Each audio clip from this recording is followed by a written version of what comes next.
My name is Alex. I use he, him, his pronouns. I'm from Des Plaines, Illinois, which is right outside of Chicago. I use he, him, his. Oh, I just said that.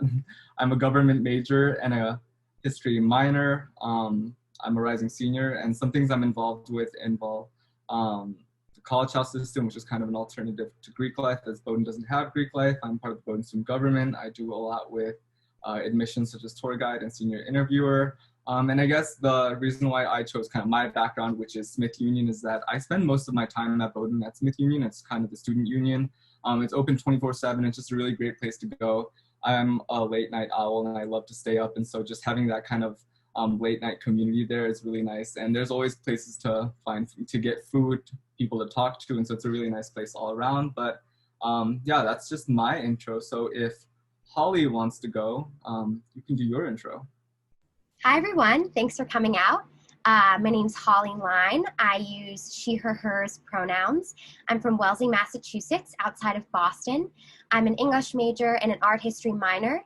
I'm a cross-country captain, and I also run mid-distance for track.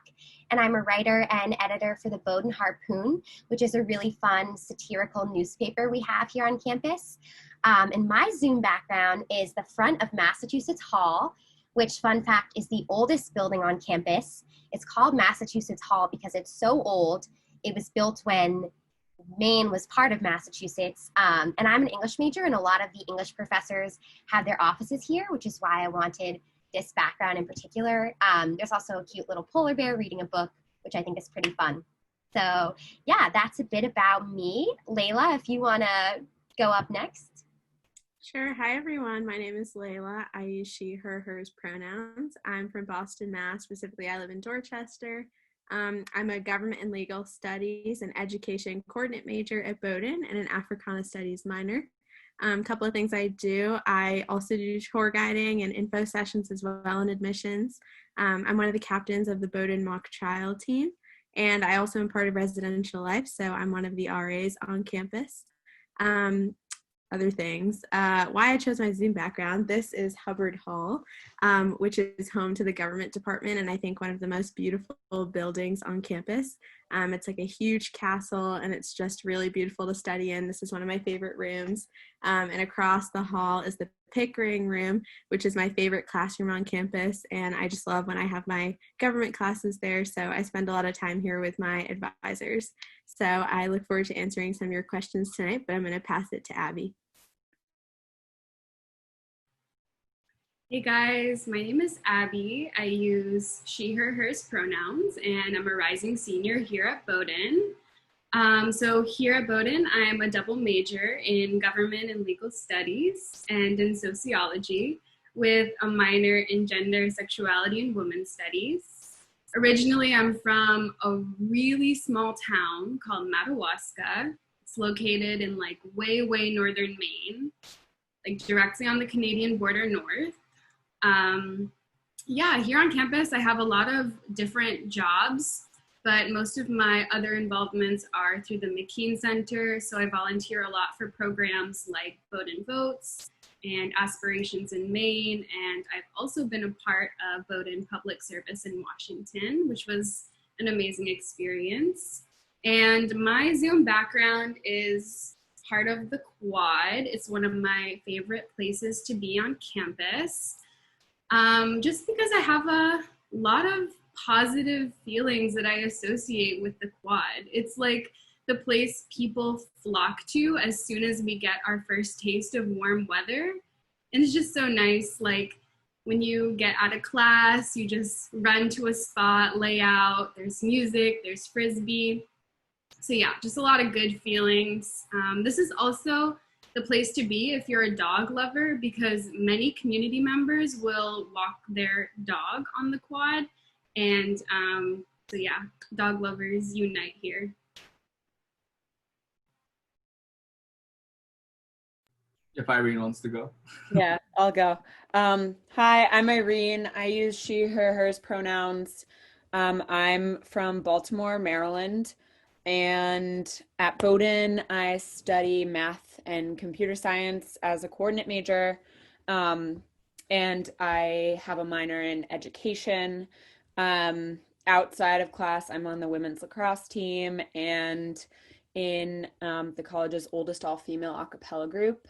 And I've also been on residential life. I was on Res Life for 2 years and have done some volunteering through the McKean Center, like as a tutor at one of the local elementary schools. And my Zoom background is Thorne Dining Hall. It's one of two dining halls at Bowdoin, and it's one of my favorite spots on campus because kind of similar to Abby, I think I just have a lot of really positive memories of being in Thorne. It serves as kind of a multifunctional space for me. Unlike Alex, I'm not a night owl, so I actually love to go to Thorne first thing in the morning, get some work done over breakfast.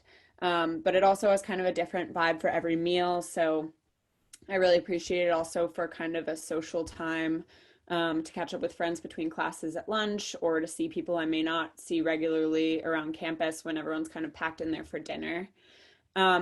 Also, I mean, I'm sure most of you have heard the rumors. Bowdoin's food is pretty great. I love my parents' home cooked meals. Been lucky to have some of those in quarantine, but especially living alone this summer, I definitely have missed Bowdoin's dining hall services and how great all the staff are that work there. So that's why I chose Thorne as my background. And I guess, Alex, back to you.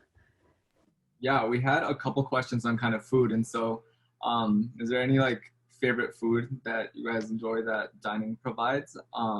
And this could be an Irene question. This could be a question for anyone. I can, I guess, kick it off. Oh, sorry, I forgot to do a signal. But I'll just answer.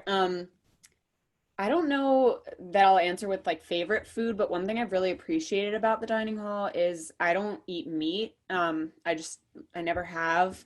And I really appreciate that the dining hall has been really responsive and flexible with students with dietary restrictions, whether those be for personal reasons, allergies, religious reasons.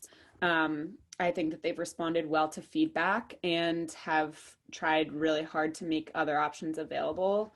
And I think my favorite part about the dining halls is probably the salad bar because I think it's got a really great spread every day. And if you don't like whatever main courses they're offering, you can pretty much always throw something together that's like a sustaining, healthy and whole meal. So that's one thing I really appreciate about the dining halls at Bowdoin. Ollie, if you want to go. Yeah, one of the highlights, and this is very much food-wise, but twice a week they have an ice cream sundae bar with locally sourced ice cream, full range of toppings. I have a sweet tooth, so I'm a big fan of the sundae bar. Also, building off of Irene's point about the salad bar, the spicy kale salad has like a Thai peanut dressing, and it's excellent. I could go on. There's many good options, but one great thing too is they source a lot of the ingredients from local farms, so the food is really fresh and it's sourced from within our community. Nice. So we have a question on kind of student-professor relationships and how to foster kind of the good ones. And so, yeah, does anyone want to talk about kind of student-professor relationships? Layla? So starting when you get to Bowdoin, your relationships with your professors are kind of already fostered through your pre-major advisor. So when you come to Bowdoin, you'll say a couple things that you may be interested in studying, and you'll be paired with a faculty member, and you'll meet with them. You'll get super close with them and your advisee buddies. I, funny enough, became best friends with one of mine. And since then, I had a professor in the dance department, and I don't study dance at all, but she is a sweetheart, and I was so lucky to have her perspective and kind of, take advantage of classes in a lot of different departments my first and sophomore year. And now that I've declared in 3 different areas of study, I have an advisor in each one of those. So they're obviously super helpful in terms of helping me navigate what classes I need to take, but also just like to talk to and to support and grab meals with. It's been really nice getting to know them on a personal level, and having help with networking and maybe things after Bowdoin or during the summer. But aside from that, most of your faculty members will really try to encourage you to go to office hours outside of class. A lot of them are encouraged to get meals with you. So I've had lunch with a lot of my professors just after class. You can ask them to go get lunch and they're happy to go with you. They actually get these vouchers from their department to go do that. So it's really encouraged that you're kind of building relationships outside of the classroom with your professor. They really want to get to know you, especially since class sizes tend to be super small. So you're really getting that one-on-one relationship and getting to know who you're in the classroom with, which is great. Holly, do you want to go? I think Layla said it all. I was just going to talk quickly about office hours and how the one thing I'll add is that I think for office hours, everybody really uses them. It's not seen as, oh, it's bad to need help. I go to office hours all the time to help come up with paper topics, to prepare for tests. They're really a great resource. And there's also a bit separate from professors, but there's also student tutoring available on campus and different resources to help with academics and with time management. And Abby, did you have anything to say? Yeah, just to add on to what Layla and Holly have said, we have a really small faculty to student ratio. It's like 9-1. And that really allows for you to develop close relationships with your professors. And I would just want to say that it's more than just your professors being like, oh, Abby's not in class today and I noticed. It's like they come to know you as a learner, and that really allows for them to like bring to your attention different opportunities that might align with your interests and your goals, or recommend a certain class for you. And that was something that I really appreciated. So professors you can get close relationships with them in an academic sense, in a professional sense, also in a personal sense. I like to sort of give the example that last summer I dog sat and house sat for one of my professors for 2 weeks, and that was like the best time ever. I was living the good life. So yeah, overall, good relationship with professors is a selling point for sure. Yeah, and then kind of on academics, there was a question on what is the coolest class you've taken? So whoever wants to answer that. Layla? So fall semester, I took Recreating Africa, which was an Africana Studies class. It was a 12-person class, and I was low-key dreading it because it started at 8:30, but I, took the risk and took this 8:30 class. But it ended up being one of my favorite classes at Bowdoin. I think it taught me a lot about identity and different parts of Africa and how traditions in different parts of Africa have manifested around the world. And the class had an emphasis on the United States, so kind of how Africana culture in general has shaped a lot of our traditions and culture in the United States. And it was just a really, really cool class. And my teacher was super sweet. And she was also like low-key a fashionista and really wore amazing outfits to class. So we all got super close with her. And towards the end of class, she would hold our class in the dining hall in Thorne, where Irene is. And it was just so nice because we would have like roundtable discussion in the dining hall at like 8:30, which was much better than just like sitting in a classroom. So that was definitely my favorite. Does anyone else want to chime in? Irene? Yeah, this past year I took Drawing 1, and I think it was my favorite for a few reasons. One, it was a very different, I've always kind of loved art, but never really gave it much time. And as a math and computer science major, it was a very different part of my brain in a really nice way to balance like the time I was spending on classwork and homework. And just, like having productivity mean something really different than like sitting down and doing a problem set. So I really appreciated that. But also I think what made it really special, and I guess this kind of is a callback to the last question, was the professor who was just really engaging and cared a lot about me. Like I had kind of a hard semester last semester, and he would kind of see me come in frazzled. It was an 8:30 a.m. class, and he would like sometimes be like, "How are you doing? All right?" Just kind of like check in. And I really appreciated that, and he really helped me grow a lot as an artist, which was something that I never really saw in myself. So not to get too corny about it, but I think the professors at Bowdoin have made my classes some of the best classes of my life. When I think about my favorite classes at Bowdoin, they span all different types of, all different subjects, and just really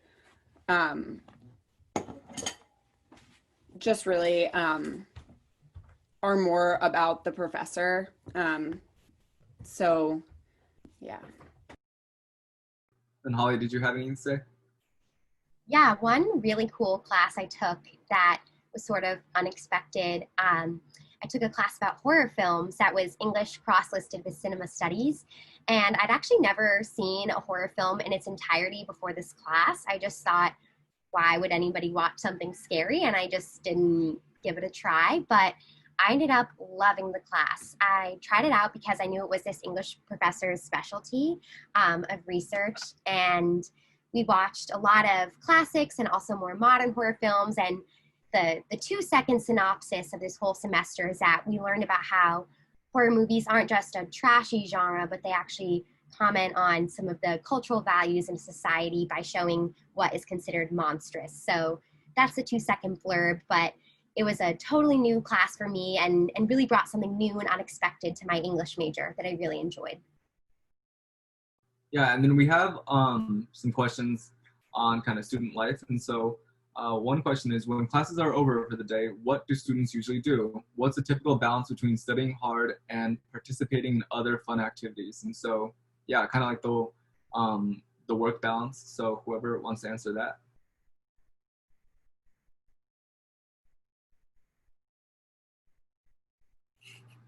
I can also answer as well, but Holly, do you want to go? So one thing for athletics, I just realized we're probably going to talk about athletics later, so I won't say everything about athletics now, but one thing is that cross country and track have practice every day at 4:30, and I really cherish that time because I like getting a break from school. I'm not someone who can go right from classes to the library and just grind all day.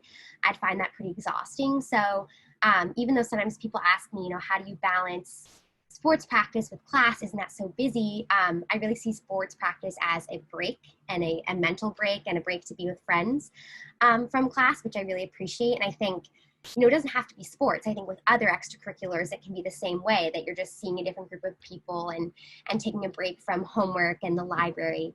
And one other thing, it's not an extracurricular per se, but one of my favorite things about Bowdoin, or ways of having downtime at Bowdoin, is just, when I come home and my roommates are home, or I run into someone in my dorm and we just talk and catch up. And those have been some of the greatest conversations I've had. And I think a lot of people at Bowdoin are just open to pause for a minute and share a word and pause in their day. And for me, that speaks to kind of the community value. And I know it's not an official extracurricular or how we spend hours of our time, but just those conversations and being in a residential place really helped me decompress from studying and from being busy.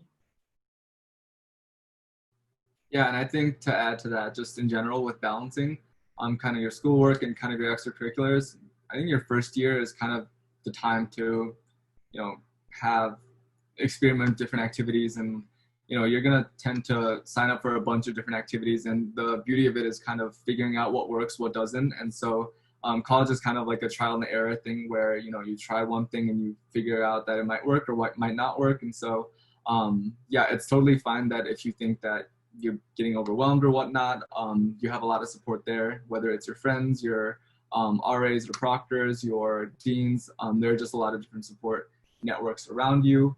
And kind of with housing, there's a question on kind of what are the dorms like, and so kind of how many roommates do you have, just like our options. So if kind of our res life people want to talk about that, feel free to do so. Sure, Alex. So the housing options your first year, there are 8 first-year bricks, and they're all located on, 6 of them are located on the main quad. 2 of them are like a teeny bit tucked away just across the street. But they're predominantly quads. So you'll have a common room. It's a pretty good sized common room with 2 doubles on the side. So you'll have 3 roommates, but there are 2 buildings, the 2 across the street, that are doubles. So you have that common room and just one of the doubles on the side. So definitely a lot of space, probably nicer than most freshman dorms that you'll encounter. But you don't get to choose your roommate your first year. You fill out this like extensive survey over the summer, and then you're paired with people who you will live well with.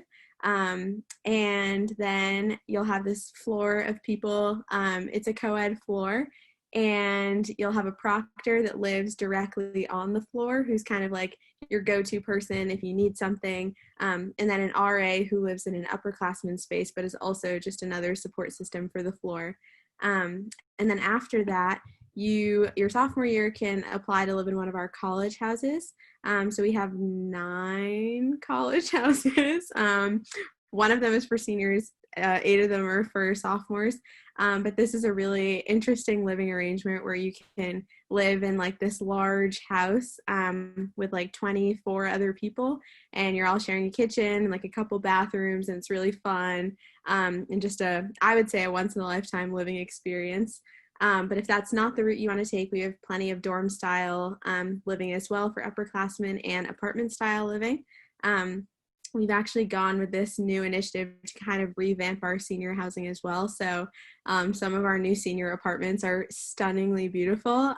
They have islands in the kitchen, flat screen TVs, probably nicer than any apartment I'll get post-grad, but definitely a really great opportunity. And by the time you guys get to Bowdoin, I'm sure it'll be more widespread because we're building more for our senior living arrangements. But that's like the nitty-gritty of res life. So yeah. And then there was a question just on like if there are singles available for freshmen. The answer is no.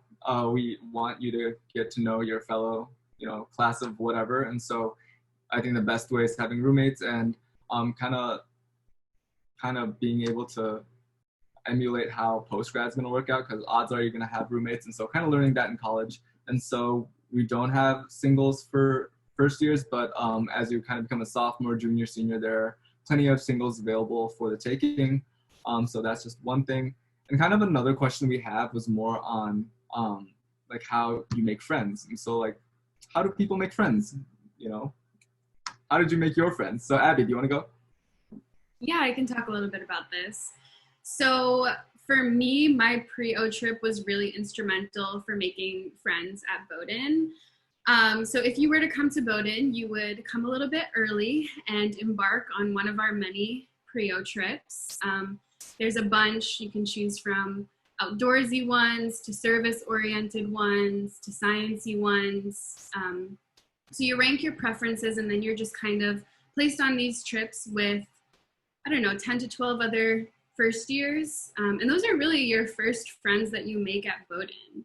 And it's a really great thing because you don't always have everything in common. You're kind of randomly placed with these people. So once you get back to campus, you settle into classes, into your dorm.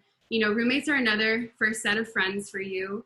But if you find yourself like socially stagnant, you can always reach out to people you met on your pre-O and sort of introduce yourself into different pockets on campus and get involved in different scenes and be around different personalities.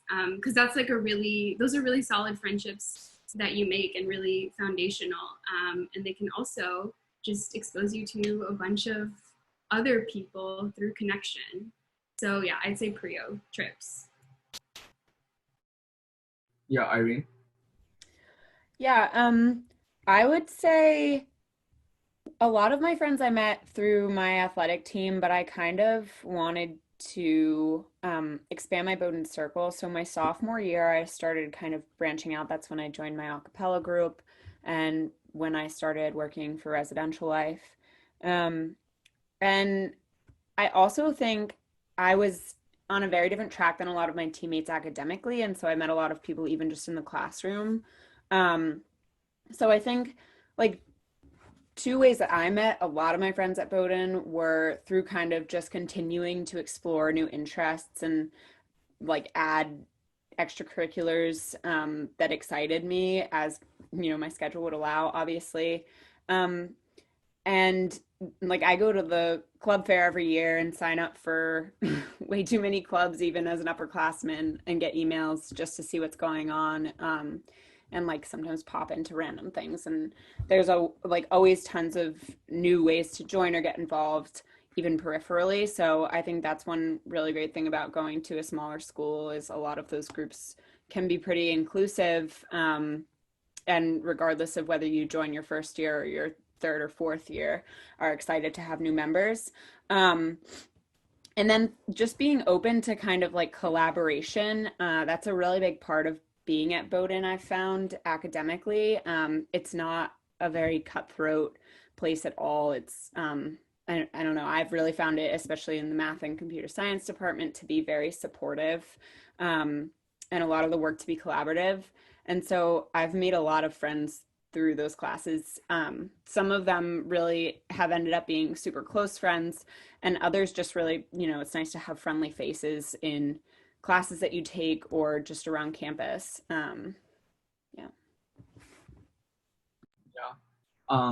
Yeah, and a lot of questions are kind of why Bowdoin, and that'll be kind of the last question we all answer, and so we'll kind of reserve that one for the last question. We have a question on study abroad. Have any of you studied abroad? If so, what was your experience / Bowdoin study abroad program like? So I know Holly studied abroad, so if you want to ask that or answer that. Yeah, so I was studying abroad this spring in Florence, Italy. I was taking art history classes for my art history minor. I also took a beginning level Italian class, Italian language class, and a drawing class, which was really fun and really different from what I'd taken before. I really loved being able to go to art museums and see works of art in person and have this very place-based learning. I think study abroad can be a great opportunity if there's something in mind that you're curious about, whether that's a country you really like to visit or something that goes with your major or an interest outside of your major. There's so many different ways you can structure it, but if you have some interest for a particular place or program, that can make it really fulfilling. I did finish my semester online due to COVID, as I imagine many of us did, but I enjoyed being there while I was there. I enjoyed having the opportunity. And a few nuts and bolts for study abroad. So first of all, if you're on financial aid at Bowdoin, they put it as your aid will follow you overseas, meaning that you'll also get an aid package for the tuition of your study abroad program. Bowdoin also, we really pride ourselves on having people from different majors be able to study abroad. A lot of athletes will study abroad in their off season, and people go to different continents, different countries. Some of the programs are liberal arts with different electives. Some are homestay, language learning, cultural immersion. Some are field work. So there's really a variety of things you can do based on what you want your experience to be. And one other thing, so people typically go in their junior year, typically for one semester, sometimes for two. And there's a very even balance between how many people go in the fall and how many people go in the spring, because we're a very residential campus. And so our Office of Study Abroad doesn't want the entire junior class to empty out of campus. And last year, I believe 50% of our junior class studied abroad. So not every single person does it, but a lot do. And it's a great option if it's something you're curious about. Yeah, and something kind of relating to on campus is, what do students typically do on the weekends? And so whoever wants to answer that, feel free to do so.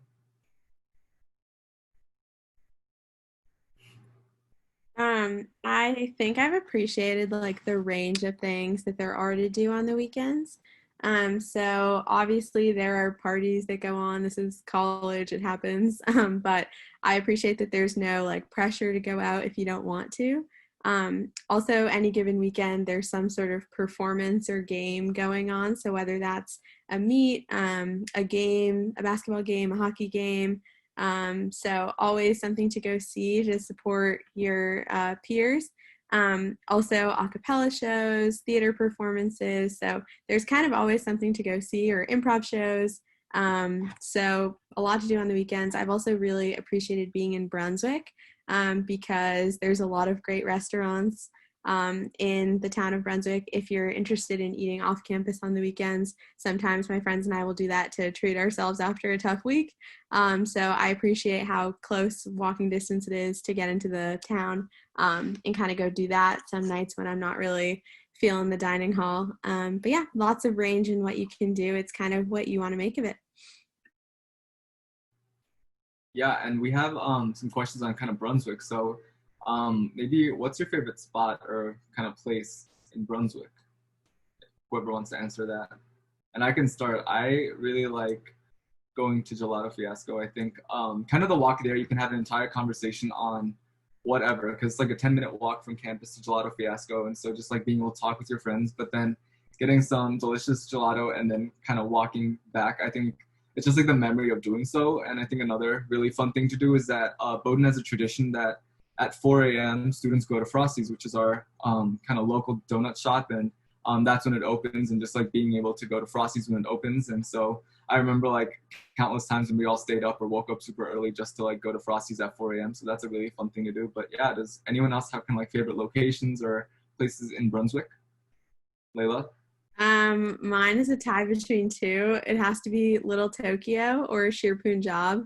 So Little Tokyo is an amazing sushi restaurant. It is so good. The Bowdoin roll is unbelievable. It's my favorite thing after a tough week. And then Sheer Punjab has really good Indian food. And anytime I really need a treat, I go to Sheer Punjab. It is so good. And the mango lassi, also really amazing. Holly, do you want to go?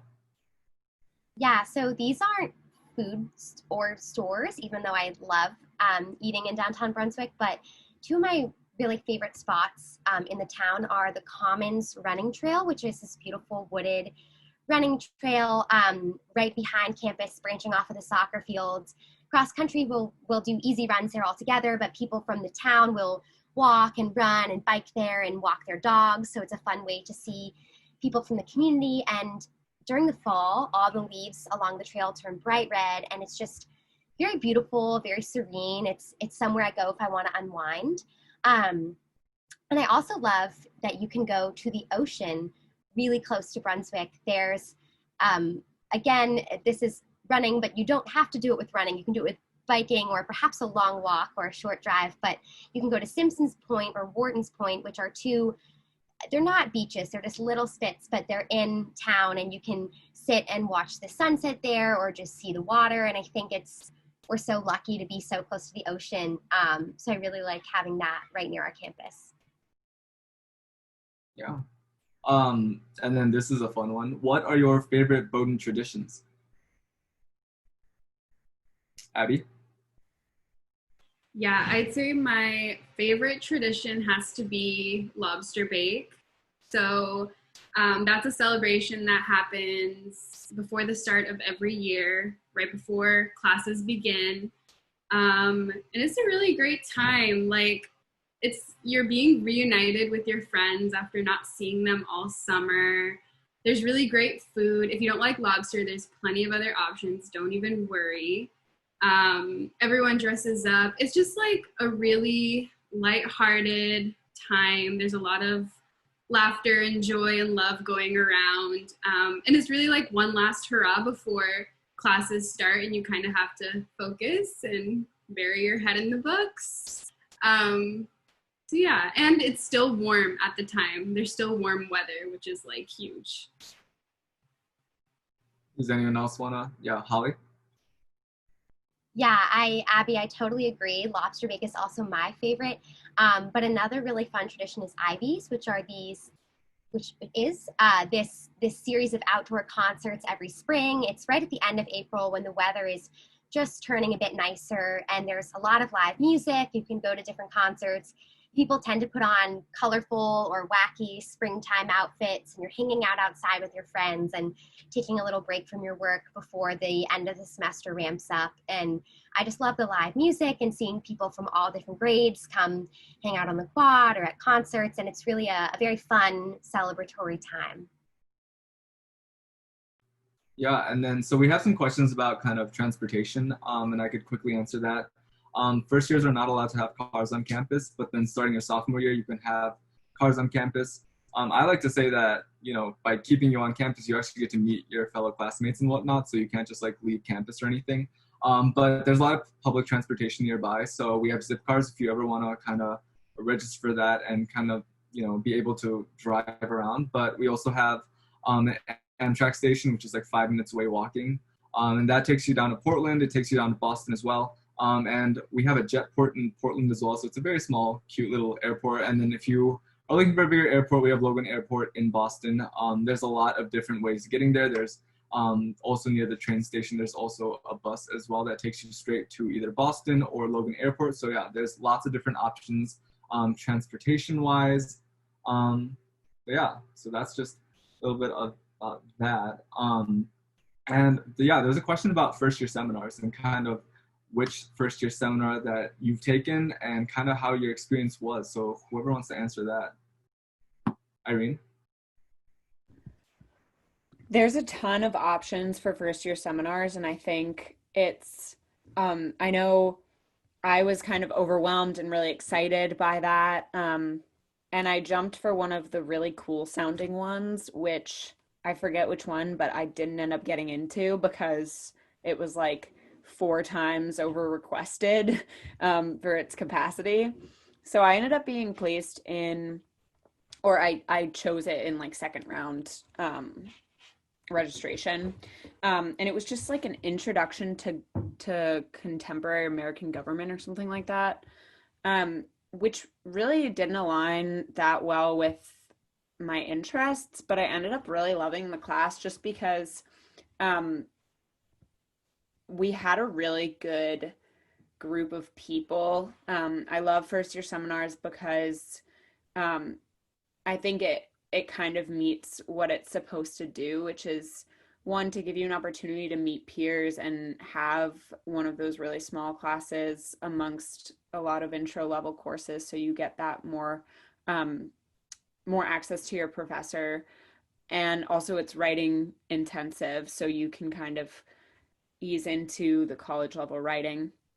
And sort of a lot of students coming in may not have had the same writing training that others may have. So that can be kind of nice to level that playing field. And I think for me, again, as with some of my other favorite courses, I ended up really connecting well with my professor. And she ended up actually writing me a recommendation for an internship the following summer. And so I think, you may not get your first choice, but there are so many really great opportunities, and they're all kind of shaped within the same framework that that you can get a lot out of it no matter what the subject matter is, which I think is really awesome. And just to preface, first year seminar is basically like a mandatory course that every first year takes when they enter Bowdoin. It's a writing intensive course. It's capped around at 16 students, so it's very small. You really get to know your fellow classmates and your professor. It's discussion based, and again, the topics could be ranging from humanities to STEM, but again, it's very writing intensive. And there were some questions about kind of how class registration works. And so with that, just a short synopsis is that you have an advisor, which is your pre-major advisor coming into Bowdoin, and this person is a member of kind of Bowdoin staff or faculty that helps you kind of register for classes. And they'll kind of run you through everything in terms of kind of how it works, but essentially each class has kind of like a preference in terms of who has priority and then who doesn't. So most of the time it's going to be like majors and minors get priority, and then it goes down to different class years and whatnot. But usually students get the classes they want.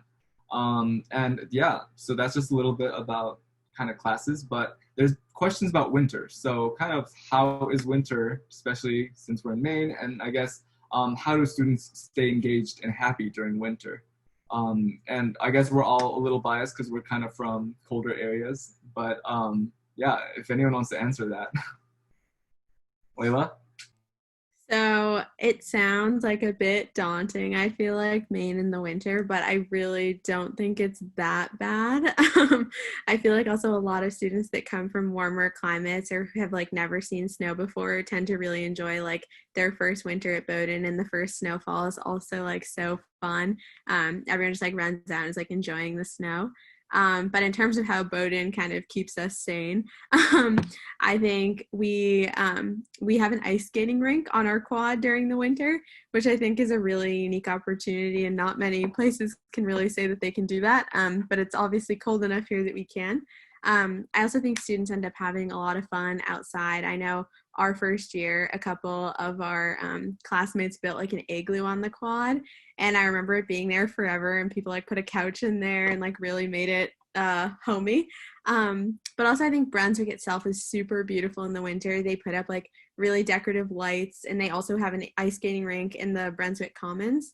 So I think that's really cool too. There's also a lot to do nature-wise outside, so skiing, snowboarding, snowshoeing, like there's a lot to do in the winter in Maine. And honestly, like we're not there like a huge amount of the winter. Winter break is 5 weeks. So you're missing like the pretty much the whole month of January except the last week. So you're not there for like the nitty gritty winter portion. You come back for February, and that goes by pretty quick because it's obviously just like a short month. And then you have a 2-week spring break in March. So my favorite part is coming back or leaving in early March, and you know there's still some snow on the ground, but coming back 2 weeks later and the sun is finally out and snow is kind of melting. So I would say it goes by pretty quick. And there's a lot of cozy places to be inside at Bowdoin, and you know there's a lot of great drinks at the cafe in Smith Union that will help you get through winter. Good old London fog and hot chocolate. So I think it's not that bad, personally speaking. Does anyone else want to add anything? I think Layla did a fantastic job kind of addressing that. Yeah, Abby? Yeah, I'll just add something real quick. One of the realities of winter in Maine that I don't think is talked about quite enough is how dark it gets early on. So in the winter, you know, it's normal for it to be pitch dark at like 5 p.m., right, guys? Yeah. And that can really take a toll on some people, like mental health wise. And I know it's something that I've experienced myself, just feeling like down because of, you know, the limited amount of light we have each day. And so to that, I would remind you all of what Layla said about being away for the worst part of the winter. And also I know people who have actually received like happy lamps is what they're called, vitamin D lamps from our counseling center. So it is something that is prevalent enough for there to be sort of things to like help out, but it's also something that I want to forewarn everybody about too.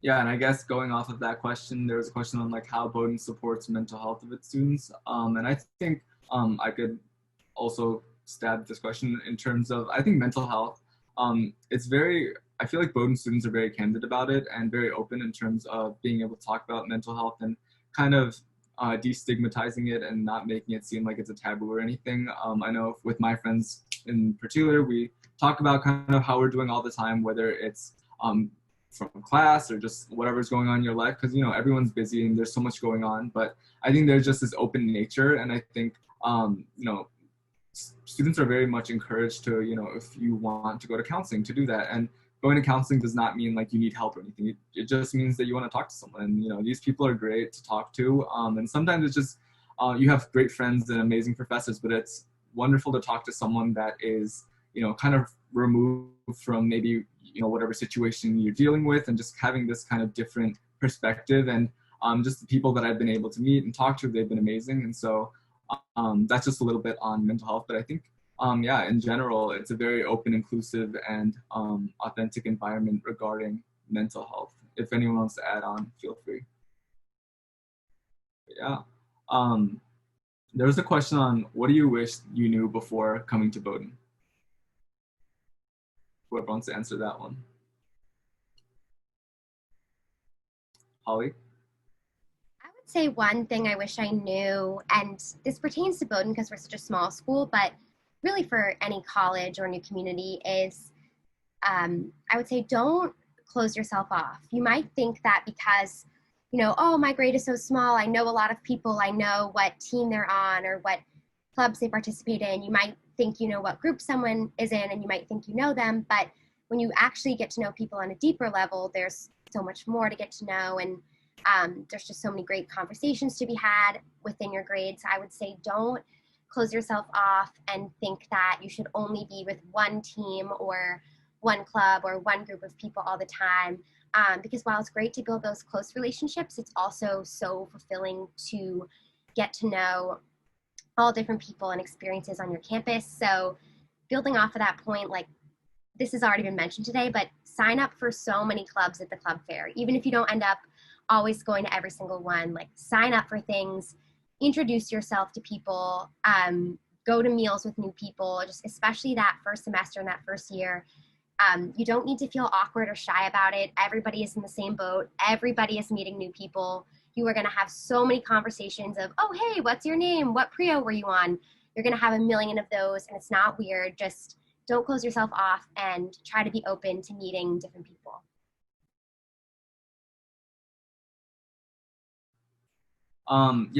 There's a question about kind of career services, internships, and research opportunities. So if anyone wants to talk about that, Irene. I can speak to my experience with CXD, which is our Career Exploration and Development office.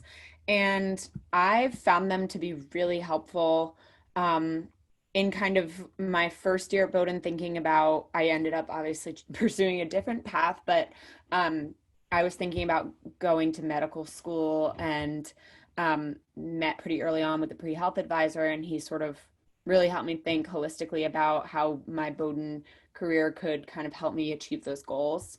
But then as I sort of started shifting, I've used the career planning services for a number of different things.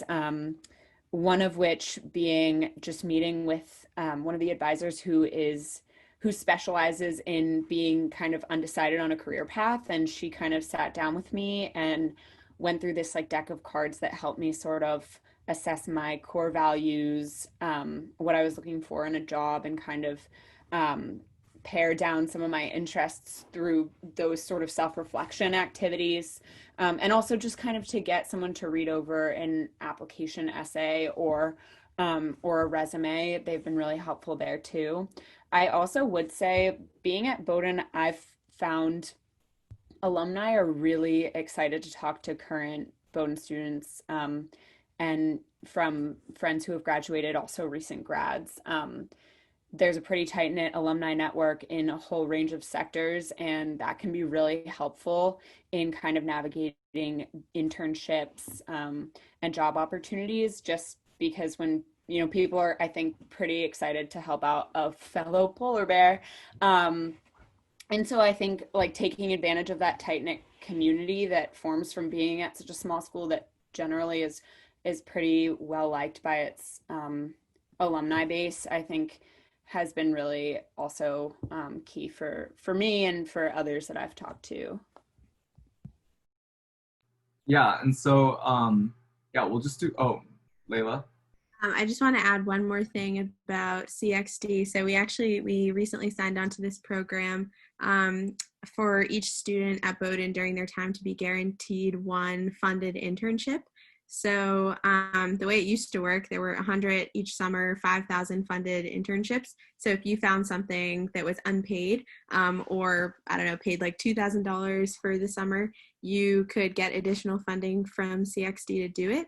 But now we have signed an agreement that we will guarantee each student at Bowdoin one funded internship during their time at Bowdoin, so you can use that whenever. And that's obviously a great way to kind of bridge the gap for unpaid internships, which it's silly that they even exist, but Bowdoin is trying to at least help every student be able to do something that they love and not worry about the financial burden. And so we'll just do one more question until before we get to the question of why we chose Bowdoin. And that question is kind of, how diverse is Bowdoin in terms of race, sexuality, ideas, backgrounds, etc. So if whoever wants to answer that. Layla? I can start a little bit, so, and then anyone can like follow me after, but obviously with kind of any college in this country, there are issues of race, gender, and many more issues that we all need to work towards to be better. What I love about Bowdoin, I think, is that they're willing to listen to students, talk to students, and be kind of transparent about the actions that they're directly taking to kind of combat any sort of bias or incidents that we may have on our campus. So I think there's a lot of support on campus and a lot of places to celebrate different cultures and different identities as well. So we have a lot of centers on campus just dedicated to celebrating diversity and celebrating differences of each of our students. We have a ton of affinity groups, so that's a great way to kind of have that affinity with you on campus.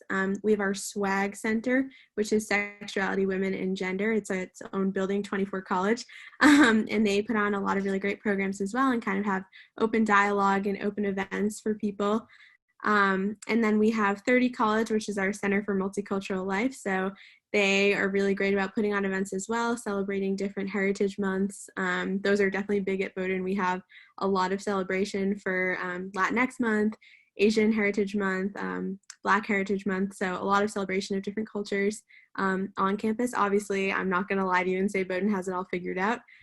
We definitely have work to do, but I think a lot of our student leaders on campus, especially in terms of BSG or Bowdoin Student Government, and Res Life, are working really hard with anti-racist trainings and kind of making our campus more accepting and more open and welcoming each year. So I look forward to seeing what we do this year and figuring out how we can make our campus more open and accessible. And so kind of our last question will be why we chose Bowdoin, but I know there were a lot of questions asked, and so we'll kind of put our emails on the chat. So if you guys ever want to email us kind of personally with questions relating to like our interests or whatnot, feel free to do so. And then I'll also copy and paste kind of your admissions counselors and like who they are and on the chat as well. But yeah, I'll just quickly do why Bowdoin, and so I can start. I chose Bowdoin because when I visited Bowdoin as a senior in high school, a senior in high school, it was so different than I think other colleges I visited. And the reason for that was I just felt like it was probably the third week of, Bowdoin being in session, but I felt like everyone was so friendly with one another, and just like everyone felt like they were part of this big family, especially the first years, and they're just getting to know one another. And so I felt like I wanted to be at a college that you can really grow from one another, really feel comfortable with one another, and feel like you're part of this one big family. And so I had this like gut feeling that Bowdoin was the one, and so I chose Bowdoin kind of based on that gut feeling, and I don't think I've regretted it since. And so that's my quick version of why I chose Bowdoin. Holly, do you want to go? Yeah, similarly, I really had a gut feeling about Bowdoin. I was deep in the muck of the college process. Bowdoin was the 10th school I visited, and I really started to love it after touring. It was the summer before my senior year, and what set Bowdoin aside for me was just I felt this very genuine enthusiasm from, my tour guide and the person I interviewed with and the person leading the information session and people I met on campus and who talked about their Bowdoin experience. I felt like people were really, really genuinely excited and happy to be at that school. And I wanted to be a part of that energy and that excitement and that community. And so Bowdoin was really the first school I could really imagine myself at, not just enjoying the academics, because I did want a small school with rigorous academics, so that was perfect, but I could really see myself as a community member as well, and that's what really drew me to apply early decision, and very fortunately, it worked out. Layla, do you want to go? Yeah, so why I chose Bowdoin, kind of similar a little bit to Holly. When I visited, I remember my tour guide in my info session just being really enthusiastic about Bowdoin and being there, and really seemed proud of the community that they were part of. And I remember I kind of lingered a little bit after my tour and walked around the campus myself, and students were saying hi to me, and I was like, this is kind of weird. I'm from the city. We don't really do that. But I already just felt like pretty welcomed even before I was a student there. Obviously, I also think the opportunity to be in Maine is really unique for college. I don't think I'm going to live here after college, but I think it's really great that I was able to kind of have a change of scenery and a different way of life for my college experience. And I feel like I've really been able to immerse myself in Brunswick and everything that the town itself has to offer and what our Bowdoin community has to offer. And again, I just think like obviously the academic opportunities and post-grad opportunities are amazing because people genuinely are proud to be Bowdoin alum, and that definitely transfers kind of a little bit like Irene was saying earlier to the job scene after school. So that's really great to be part of like an extensive network of such really cool people and leaders who are doing things in all different parts of the world. So I'm definitely lucky to be a part of this community. Abby, do you want to go? Yeah. So I think there's a couple of reasons. I think number one, the location. So I'm from Maine, except I'm from northern Maine. So when I was a junior in high school, I wasn't necessarily entirely ready to leave the state and be totally away from my family, but I was still looking for a change. So making the move from northern to southern Maine satisfied that change, that desire for change. Meanwhile, I'm only 5.5 hours away from my family. Plus, where Bowdoin is situated, like right on the coastline, right along the water, was really appealing to me. Having easy access to the water was important. I love the water. I think it brings good energy into my life. So that, plus the fact that there's so many mountains and hiking trails and beautiful nature all around, plus the fact that we're only 30 minutes from Portland, Maine's biggest city, so easy access to the city.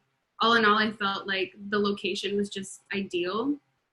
Another reason, I mean, this one kind of goes without saying, but I was ready for an academic challenge and I knew Bowdoin would deliver that. And lastly, I think this is the biggest one, is Bowdoin's commitment to the common good. So when I was in high school, I was kind of obsessed with making a difference, and I still kind of am. So very much am, but whatever. So I felt like Bowdoin having the common good as a guiding principle, that really aligned with my values and made me feel like if I were to come here, it would be a place where I would find lots of opportunities to get involved in ways that I found meaningful and to sort of begin to engage with some of the work that it takes to hopefully someday become an impactful person. So yeah, the common good was like sealed the deal. And Irene? Yeah, so I don't want to be too redundant, so I'll try to make it quick, but sort of similar to what others have said, I was kind of going through the whole fatigue of applying to schools and making my choice. And I actually applied regular decision. So I was visiting some of the schools that I had gotten into, and just like back to back. And Bowdoin really stood out to me because I know it sounds like a really cliche answer, but for me it was really true. The student body just felt really engaged and really wanted to engage with me, and not just the student body, but also the other admitted students. And I think that just speaks to the way that Bowdoin reads applicants, is really on a holistic basis. They're looking for students who are committed to engaging with other people and to serving the common good, like Abby's talking about, and not to kind of sugarcoat it and say that every single person at Bowdoin is like lovely, beautiful, angelic person. But I think that overall those values are really reflected on the student body. And I just felt really heard and appreciated as an individual when I was visiting, which, people at other schools were perfectly friendly. But I didn't feel that same level of like, they actually really care about getting to know me, this visiting high schooler who like they don't really have any obligation to get to know. And I think the other thing to me was the location, less that it was like Mid-Coast Maine is really beautiful, but which it is, and which I've been really grateful for since, but more that it was an accessible, small liberal arts New England college. And I think I mean that in more that it's like, there's a train station 5 minutes from the center of campus that you can get to Portland, really vibrant, awesome, smaller city, or you can get to Boston easily and just like down the coast, which I really loved because it that balance, like small town beautiful liberal arts college, but I felt a little more connected to the outside world when I was there, and I wanted that and wanted to be able to kind of leave and get back to some of my more like urban roots if I could. So I think those are the biggest two reasons why I chose Bowdoin. And so I have kind of two last points before we kind of end this. First, I'm going to copy and paste this link on the chat. And so this link has the admissions counselor based on their state and territory. So basically, we do ours based on kind of where you go to high school. So for example, if you live in Florida and you go to school in like Connecticut, go to Connecticut, and Meg Swift would be your admissions counselor. And so if you have any admissions related questions, feel free to email them. And kind of last thing is also, if you are a rising senior, feel free to interview for Bowdoin. We are all 5 of us senior interviewers, and so we'd love to interview you as well as the actual staff in admissions. But yeah, so if you want to interview at all, feel free to do so. We are offering that over kind of virtual means, and so yeah, feel free to kind of get in contact with your admissions counselor, but also the interview as well, and that could be found on the Bowdoin admissions website. So it's been a pleasure kind of speaking with all of you and getting to share our perspectives on Bowdoin. And yeah, if you have any questions, feel free to email us. We provided our emails, and then also feel free to email your admissions counselor as well. Have a great rest of your Monday.